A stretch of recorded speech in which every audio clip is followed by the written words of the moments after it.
PPN tahun depan akan naik sebesar 12%.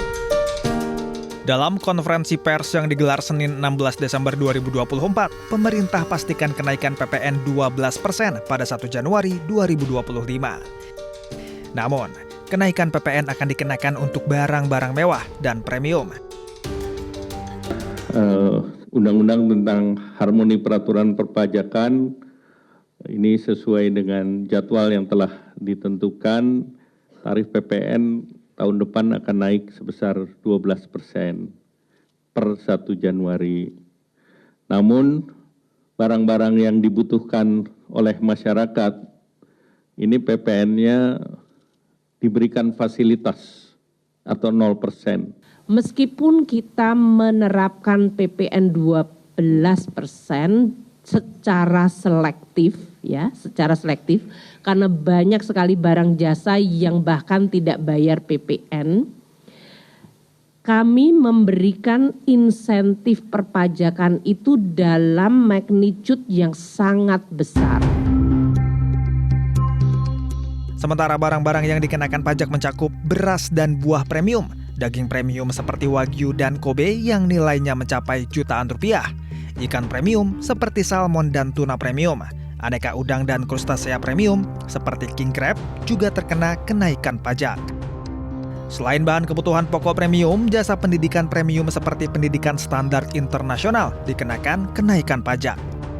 Jasa pelayanan kesehatan medis premium seperti rumah sakit kelas VIP dan listrik pelanggan rumah tangga dengan daya 3.500 hingga 6.600 volt ampere. Sejumlah bantuan untuk masyarakat berpenghasilan rendah telah disiapkan pemerintah. Di antaranya, bantuan dengan berupa beras 10 kg per bulannya. PPN 1% ditanggung pemerintah untuk tepung terigu, gula industri, dan minyak kita. Pemerintah juga akan memberikan diskon tarif listrik sebanyak 50% untuk daya listrik hingga 2.200 volt ampere selama 2 bulan, yaitu bulan Januari dan Februari 2025.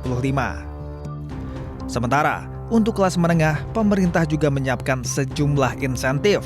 PPN ditanggung pemerintah untuk properti dengan nilai maksimal 5 miliar rupiah. Skemanya, dari Januari hingga Juni 2025, pemerintah menanggung 100% PPN, sementara pada Juli hingga Desember 2025, pemerintah menanggung 50%. PPN ditanggung pemerintah untuk otomotif, khususnya kendaraan hybrid atau listrik. Insentif PPH ditanggung pemerintah untuk pekerja padat karya dengan gaji sampai 10 juta rupiah. Pemerintah juga akan mengoptimalkan jaminan kehilangan pekerjaan baik dalam bentuk tunai maupun pelatihan seperti BPJS Ketenagakerjaan dan Kartu Prakerja. Pemerintah juga akan memberikan relaksasi atau diskon 50% atas iuran jaminan kecelakaan kerja khusus industri padat karya. Untuk UMKM, pemerintah memberikan insentif berupa perpanjangan masa berlaku PPH final 0,5%. UMKM dengan omset di bawah 500 juta dibebaskan PPH. Ada skema pembiayaan industri padat karya, misalnya adalah untuk keringanan pembelian mesin, ada subsidi 5%. Dari kebijakan PPN 12%, pemerintah berpotensi menyerap penerimaan negara senilai 75 triliun rupiah. Proyeksi tersebut lebih besar dari penerimaan negara saat pemerintah menaikkan PPN dari 10% menjadi 11% di tahun 2022 yang mencapai 60 triliun rupiah. Adapun pemerintah mentargetkan penerimaan negara dari PPN dan PPNBM pada 2025 senilai 945,12 triliun rupiah. Target penerimaan tersebut berasal dari PPN dalam negeri sebesar 609,5 triliun rupiah dan PPN impor 308,74 triliun rupiah. Selain itu, pemerintah juga mentargetkan penerimaan pajak penjualan barang mewah dalam negeri mencapai 10,78 triliun rupiah, PPNBM impor 5,8 triliun rupiah, dan PPN atau PPNBM lainnya senilai 10,7 triliun rupiah.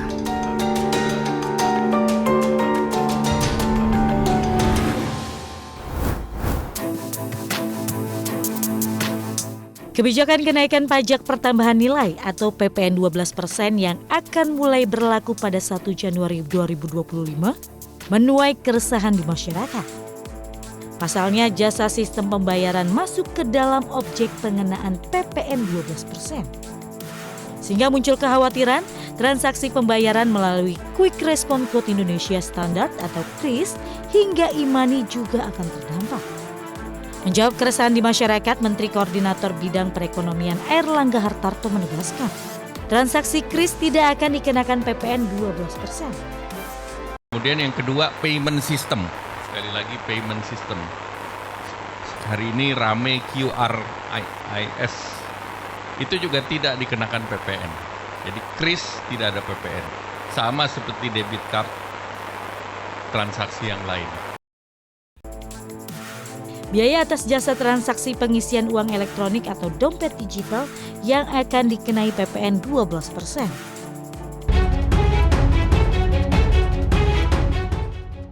Airlangga juga memastikan transaksi menggunakan debit card, e-money, hingga transaksi kartu lainnya juga tidak akan terkena dampak kenaikan PPN jadi 12%.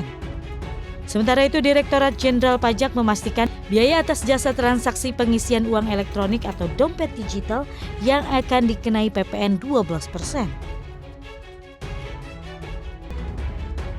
500.000, jasanya 1.500. Nah yang kena PPN itu apa 1.500-nya? Kita nggak tahu, kita nggak kelihatan karena itu sudah diperhitungkan oleh providernya. Tapi dari 500.000-nya ketika kita beli makan 100.000, beli pulsa 50.000, kena lagi nggak? Enggak. Dwi menegaskan jasa atas transaksi uang elektronik dan dompet digital selama ini telah dikenakan PPN. Kebijakan ini berdasarkan Peraturan Menteri Keuangan Nomor 69 Tahun 2022 tentang pajak penghasilan dan pajak pertambahan nilai atas penyelenggaraan teknologi finansial. Artinya penyelenggaraan jasa sistem pembayaran bukan merupakan objek pajak baru. Tim Liputan iNews melaporkan.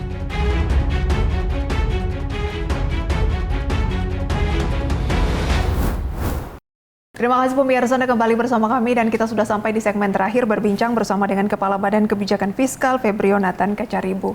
Pak Febrio, pertanyaan berikutnya, apakah ada cara lain selain menaikkan pajak untuk pemasukan negara? Kalau pajak itu ada aspek kebijakannya, dalam hal ini tarif, lalu siapa yang menjadi wajib pajaknya. Itu sisi kebijakannya. Di sisi lain ada juga kepatuhan pajak. Nah, ini sisi administrasi. Nah, sisi administrasi ini pun sebenarnya terus akan ditingkatkan. Nah, jadi selain kita memperbaiki kebijakannya, kita juga terus perbaiki administrasinya. Salah satu yang cukup milestone, yang cukup besar, inisiatif untuk meningkatkan perbaikan dari administrasi ini, itu adalah nanti akan di-launch sistem Cortex. Cortex ini adalah lebih banyak, mungkin cukup lengkap, tapi mungkin simpelnya begini. Sistem digitalisasi yang semakin kuat dalam administrasi perpajakan. Ini akan membuat efisiensi dari administrasi perpajakan itu akan semakin baik dan harapannya itu akan meningkatkan juga tax ratio, rasio penerimaan perpajakan dalam beberapa tahun ke depan. Nah, kita lakukan sekarang ini adalah aspek kebijakannya, terutama dalam konteks keadilan tadi. Nah, yang ingin juga saya ceritakan bahwa kita sudah pernah menaikkan tarif PPN tahun 2022. Waktu itu bulan April 2022 kita naikkan dari 10 menjadi 11. Lagi-lagi itu adalah amanat undang-undang bahwa tanggal 1 April 2022 kita naikkan 10 menjadi 11. Dan undang-undang yang sama juga mengatakan paling lambat 1 Januari 2025 naik dari 11 menjadi 12. Nah, saya ingin flashback sedikit waktu kita menaikkan dari 10 ke 11. Itu April 2022. Tahun 2022 secara keseluruhan itu bukan tahun yang mudah bagi banyak orang. Terutama karena harga minyak waktu itu tinggi sekali. Dan di bulan Februari kita mulai melihat suasana geopolitik sangat menantang dengan perang di Ukraina mulai bulan Februari waktu itu. Harga minyak naik, harga komoditas semuanya naik, harga beras naik. Itu menjadi tahun yang cukup berat bagi banyak orang. Pemerintah, lagi-lagi, apa yang dilakukan oleh pemerintah langsung kita sering menyebutnya shock absorber. Kita berikan BLT, kita berikan bantuan bagi masyarakat, khususnya bagi masyarakat yang miskin dan rentan. Bahkan waktu itu kita harus menaikkan harga BBM di bulan September. Nah, suasana seperti itu, kita harus melakukan amanat undang-undang waktu itu, menaikkan dari 10 menjadi 11. Lagi-lagi, kalau kita mengkolek lebih banyak, tujuannya untuk apa? Untuk kesejahteraan masyarakat. Dan itu memang sudah kita lakukan, dan itu kita buktikan waktu itu. Di tahun 2022 kita kolek lebih banyak pajak karena tarif itu naik 1%. Efektivitasnya itu tambahannya seperti sekitar 60 triliun waktu itu, tambahan penerimaan PPN. Lalu kita gunakan untuk apa? Untuk lagi-lagi kesejahteraan masyarakat. Apa itu bentuknya? Lapangan kerja yang tercipta tahun 2023 dan 2024. Jadi saya keluarkan yang 2022-nya karena itu tahun terjadinya kenaikan PPN. Apakah menjadi lebih berat atau tetap lebih baik? Jawabannya tetap lebih baik. Kalau dibandingkan tahun sebelumnya? Karena di tahun 2023-2024 rata-rata kita menciptakan 4,7 juta lapangan kerja baru. Dan itu dianggap efektif dari kenaikan PPN menjadi 11% waktu itu? Karena kita menggunakan hasil penerimaan pajak untuk kesejahteraan masyarakat. Kita gunakan itu untuk belanja yang menciptakan lapangan kerja. Kita gunakan itu untuk memberikan perlindungan bagi masyarakat yang kurang mampu selama tahun-tahun berikutnya. Jadi kita lihat setelah penerapan itu pun jumlah lapangan kerja justru meningkat. Dibanding tahun 2022? Dibanding sebelum 2022. Kan kita ingin melihatnya setelah itu diterapkan, apa yang terjadi dengan ekonominya, ternyata tidak melambat, ternyata malah tetap bisa menciptakan lapangan kerja yang lebih banyak. Itu bukan faktor COVID ya, Pak Febrio, ketika mungkin... Kan COVID-nya udah selesai, kan kita 2020. Dan lapangan kerja mulai berjalan, ekonomi mulai berjalan lagi, lapangan kerjanya mulai terbuka lagi, itu bukan faktor itu? Kita hati-hati sekali dalam menganalisis dampak dari kebijakan. Jadi kita pastikan COVID itu 2020, 2021, 2022. 2023 itu kita sudah tidak COVID lagi. Ya. Jadi ini adalah ekonomi yang harusnya sudah normal. Lalu apa yang terjadi? Ternyata kita berhasil menciptakan lapangan kerja jauh lebih banyak, 4,7 juta per tahun. Dari sebelumnya hanya sekitar 2%. Kalau sebelum COVID itu rata-rata mungkin di sekitar 2,5 juta per tahun. Nah, sehingga angka pengangguran kita, tingkat pengangguran kita di tahun 2024 ini sudah di 4,6%. Ini terendah mungkin sepanjang masa. Kita belum pernah punya tingkat pengangguran serendah 4,6%. Bagaimana dengan banyaknya juga pemutusan hubungan kerja, Pak? Betul. Nah, ini jelas bahwa di satu sisi ada sektor-sektor yang menciptakan lapangan kerja, di sisi lain ada sektor-sektor yang tidak sebaik sektor yang sudah menciptakan lapangan kerja. Kalau kita lihat dalam paling tidak 4 tahun terakhir, memang sektor-sektor yang pertumbuhannya bagus itu berhasil menyerap tenaga kerja lebih banyak. Bahkan juga itu menciptakan lapangan kerja di sektor informal pendukungnya. Misalnya sektor pariwisata itu berkembang cukup banyak dalam 2-3 tahun terakhir, sektor restoran dan sebagainya itu mendukung daya beli masyarakat yang sektor pertumbuhan sektornya itu tumbuh tinggi. Akan tetapi memang masih ada sektor-sektor yang harus kita perhatikan daya tahannya. Inilah tadi yang saya sebutkan sektor-sektor yang sifatnya labor intensif, banyak tenaga kerjanya. Makanya tadi kita berikan dukungan, tadi yang tekstil, alas kaki, furnitur, ini kita pastikan bahwa di tengah tantangan yang berat untuk sektor ini, pertumbuhannya dalam beberapa tahun terakhir itu tidak setinggi pertumbuhan sektor-sektor yang lain, dan bahkan mungkin sebagian harus PHK. Nah, makanya pertama untuk yang existing, tenaga kerjanya kita berikan PPh 21 ditanggung pemerintah. Jadi gajinya teman-teman yang bekerja di sektor ini tadi, selama setahun, kalau dia gajinya 10 juta ke bawah, itu tidak bayar pajak. Pajaknya langsung ditanggung oleh pemerintah selama setahun ke depan. Lalu bagi yang sudah PHK, itu kita berikan dukungan yang namanya jaminan kehilangan pekerjaan itu sebesar 60% dari gajinya. Itu akan kita pastikan dengan simpel, itu langsung bisa diakses langsung ke BPJS Tenaga-Kerjaan. Lalu di samping itu kita juga siapkan tentunya yang program prakerja yang sudah ada. Kita ingin mereka dapat informasi semudah mungkin tentang lapangan pekerjaan yang mungkin mereka bisa dapatkan. Jadi bantalan harus memang kita siapkan.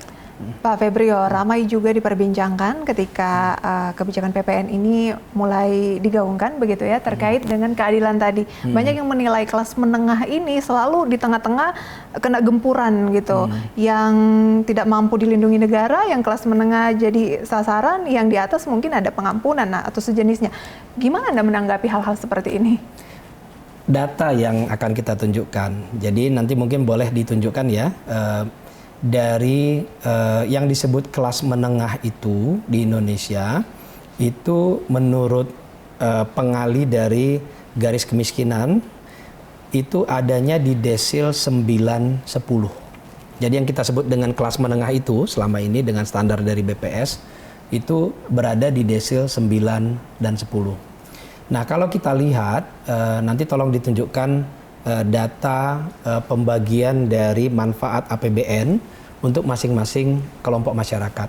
Di situ akan kita bisa tunjukkan bahwa masyarakat kelas menengah atas itu relatif banyak sekali mendapatkan manfaat dari APBN. Bahkan cenderung kita harus ingin memastikan bahwa anggaran dari APBN itu harusnya lebih adil lagi, lebih banyak kita arahkan ke miskin dan rentan dan yang aspiring middle class-nya itu antara desil 1 sampai 4, lalu desil 5 sampai desil 8. Itu yang ingin kita bantu lebih banyak harusnya. Nah, kalau kita lihat nanti di gambarnya itu akan kelihatan bahwa dari subsidi BBM, subsidi energi itu dinikmati banyak sekali mulai dari kelas menengah sampai kelas menengah atas. Aspiring middle class sampai kelas atas. Lalu kalau kita lihat untuk PPN yang tadi tidak dipungut oleh pemerintah yang nilainya 265 triliun selama 1 tahun, desil 9 dan 10 itu menikmati setengahnya dari 265 triliun tersebut. Jadi sekitar 130-an triliun ya. Dinikmati oleh kelas tersebut. Kelas 9 dan 10. Jadi desil 9 dan 10. Nanti mungkin bisa dilihat di gambarnya ya. Nah, jadi desil 1 sampai desil 8 justru menikmati setengahnya lagi. Nah, jadi bicara tentang kelas menengah, pemerintah sangat detail dalam melihat kemampuan dari kelas menengah ini. Satu, dia adalah kelompok yang sebenarnya sudah cukup mapan. Dan bahkan banyak dari kelas menengah atas ini justru adalah pengusaha yang menciptakan lapangan kerja. Jadi kita apresiasi produktivitas dari kelas menengah ini. Dan kita juga berharap tentunya gotong royong yang banyak dari kelas menengah atas untuk memastikan kita belanja lebih banyak untuk kesejahteraan masyarakat yang tadi terutama adalah miskin dan rentan dan yang aspiring middle class.